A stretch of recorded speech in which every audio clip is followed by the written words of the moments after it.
देखो मुझे पहुँची जाइए समलेश्वरी रे माँ समलेश्वरी पाखे तो देखो केते सारा भिड़ माने घंटाटे लाइन दे एपटे पार्किंग रे आसिलु आम सेपटे लाइन आसिक तो भितर पशिकी बाहर केते सारा भिड़ मंदिर रे पूरा एबे पहाड़ पड़ जोटा कि 12टा बाजिला माँ पाखे बहुत भिड़ एत भक्तर भिड़ जोटा कि मैंने घंटाटे लगिगला आमको बाहर हाँपाई तो कौ मैंने आसी समलेश्वरी माँ पाखक निश्चय जनइबे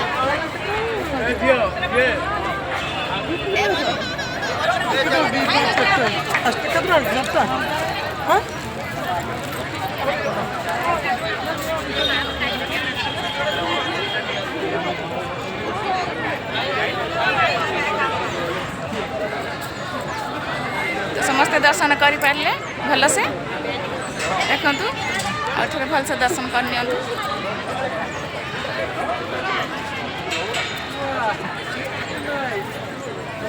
समस्ते ये फोटो उठा चलते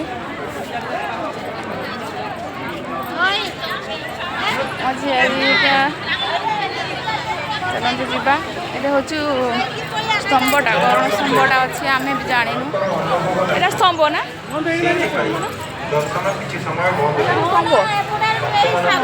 स्तंभ ये भी आसिले स्तंभ रुहंती आगे पानी अच्छी देखो गरुड़ स्तंभटा देखिपार तो समस्ते भलसे दर्शन कर मैं आशा करी बहुत सुंदर लगे आपको दर्शन कर बहुत बहुत धन्यवाद फुल वॉच करते बहुत बहुत धन्यवाद तो जो मैंने फेसबुक देखते फॉलो करते जो मैंने यूट्यूब देखते तो निश्चय सब्सक्राइब करते